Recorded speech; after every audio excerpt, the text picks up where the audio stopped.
కొలత, చలనం వినగానే ఏదో సైన్స్ క్లాస్ గుర్తొస్తుంది కదా. కానీ నిజానికి ఇది ఒక కథ. మన చుట్టూ ఉన్న ప్రపంచాన్ని మనం ఎలా అర్థం చేసుకున్నామో చెప్పే ఒక అద్భుతమైన ప్రయాణం. ఆ కథేంటో చూద్దామా? ఒక విషయం ఆలోచించారా ఎప్పుడైనా? ఒక టేబుల్ పొడవు ఇంత అని చెప్పగానే విన్న ప్రతి ఒక్కరికి ఒకేలా ఎలా అర్థమవుతుంది? మనందరం ఒకే మాట మీద ఎలా ఉన్నాం? ఈ చిన్న ప్రశ్నలోనే మన కథంతా దాగి ఉంది. సరే, మన కథ ఎక్కడ మొదలవుతుందంటే ఒక క్లాస్ రూంలో. అక్కడ దీప అనే ఒక అమ్మాయి తన ఫ్రెండ్స్తో కలిసి ఒక మామూలు టేబుల్ని కొలవాలనుకుంది. ఓ సరదాగా మొదలుపెట్టిన ఆ ప్రయత్నం కొలతల వెనుక ఉన్న ఎంత పెద్ద సైన్స్ రహస్యాన్ని బయటపెట్టిందో ఇప్పుడు మనం చూద్దాం. ఇక కథలోకి వెళ్ళిపోదాం. ముందుగా కొలతల గురించి. వాళ్ళు సరదాగా మొదలుపెట్టిన ఓ చిన్న ప్రయోగం చివరకు ఎంత కన్ఫ్యూజన్కి దారితీసిందో చూడండి. అప్పుడు దీపకి ఒక ఐడియా వచ్చింది. ఒరే, జానెడుతో కొలుద్దాం అంది. అంటే మన చేతి వేళ్లన్నీ చాపి పెడితే బొటనవేలు కొన నుంచి చిటికెనవేలు కొన వరకు ఉండే దూరం అన్నమాట. భలే ఈజీగా ఉంది కదా పద్ధతి. ఇక్కడ చూపిస్తున్నట్టుగానే ఒకరి తర్వాత ఒకరు జానెడుతో ఆ టేబుల్ని కొరవడం మొదలుపెట్టారు. అందరూ ఒకే పద్ధతి ఫాలో అయ్యారు. కాని వచ్చిన రిజల్ట్స్ మాత్రం వాళ్ళని ఆశ్చర్యపరిచాయి. ఏంటో చూద్దాం. ఓకే, ఇక్కడ ఈ టేబుల్ చూడండి. అనీష్ కొలిస్తే 13 జానల కన్నా కొంచెం ఎక్కువ వచ్చింది. పద్మకి కరెక్ట్గా 13 వచ్చింది. కాని హర్ప్రీత్కి ఏకంగా 14 వచ్చింది. ఏంటిది? టేబుల్ ఒకటే, కొల్చే పద్ధతి ఒకటే. మరి ఈ తేడా ఏంటి? ఎవరిది కరెక్ట్? ఇక్కడే అసలు కన్ఫ్యూజన్ స్టార్ట్ అయింది. అసలు రిజల్ట్స్ ఎందుకు ఇలా వేరువేరుగా వచ్చాయి? అందరూ కొలిచింది ఒకే టేబుల్ని కదా. మరి కారణమేమై ఉంటుంది? అప్పుడే వాళ్లకు విషయం అర్థమైంది. ప్రాబ్లం టేబుల్లో లేదు, వాళ్ల చేతుల్లోనే ఉంది.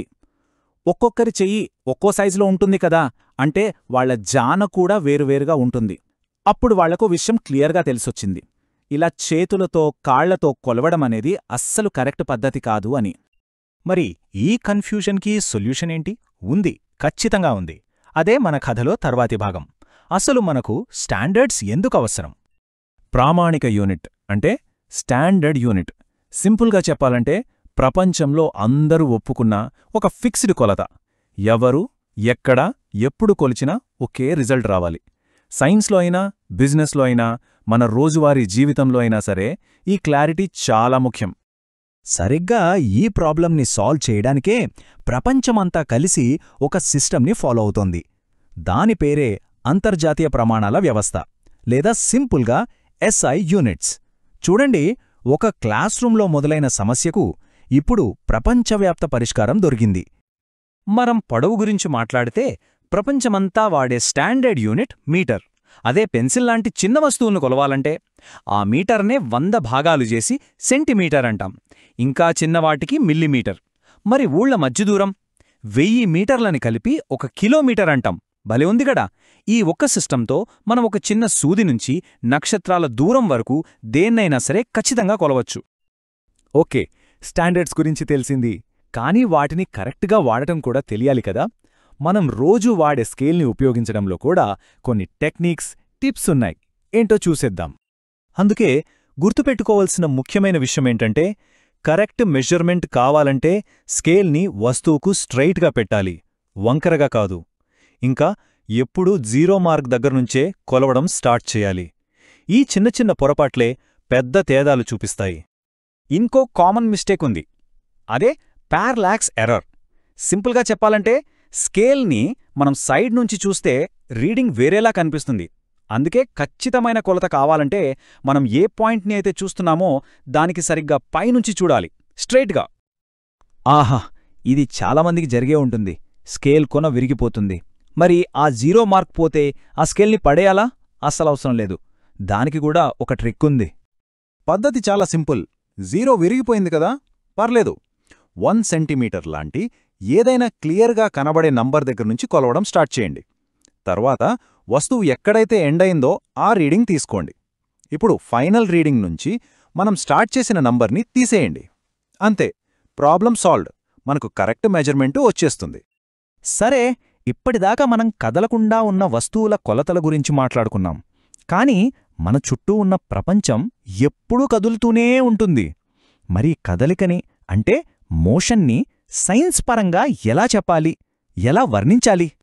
ఒక వస్తువు ఎక్కడుందో చెప్పాలంటే మనకొక రిఫరెన్స్ పాయింట్ కావాలి, అంటే ఒక ల్యాండ్ మార్క్ లాంటిది. ఉదాహరణకు పద్మ బస్సులో ఢిల్లీ వెళ్తోంది అనుకుందాం. రోడ్డు పక్కన ఉండే కిలోమీటర్ రాళ్లుంటాయి కదా, అవి రిఫరెన్స్ పాయింట్స్ అన్నమాట. వాటిని చూసే కదా ఢిల్లీ ఇంకెంత దూరంలో ఉందో తెలుసుకుంటుంది. ఇప్పుడు మోషన్ అంటే ఏంటో చెప్పడం చాలా ఈజీ. ఒక రిఫరెన్స్ పాయింట్తో పోల్చి చూసినప్పుడు టైంతో పాటు ఒక వస్తువు ప్లేస్ మారితే ఆ వస్తువు మోషన్లో అంటే చలనంలో ఉన్నట్టు లెక్క. అయితే అన్ని కదలికలు ఒకేలా ఉంటాయా? ఉండవు కదా. ఒక కారు స్ట్రెయిట్గా వెళ్తుంది, ఫ్యాన్ గుండ్రంగా తిరుగుతుంది. ఈ రెండిటికీ తేడా ఉంది. సరే, మన చివరి సెక్షన్లో ఈ వేర్వేరు రకాల మోషన్స్ గురించి తెలుసుకుందాం. ముఖ్యంగా మనం 3 రకాల మోషన్స్ గురించి మాట్లాడుకోవచ్చు. ఫస్ట్ది రెక్టిలీనియర్ మోషన్, అంటే సోల్జర్స్ మార్చ్ ఫాస్ట్ చేసినట్టు స్ట్రెయిట్ లైన్లో వెళ్లడం.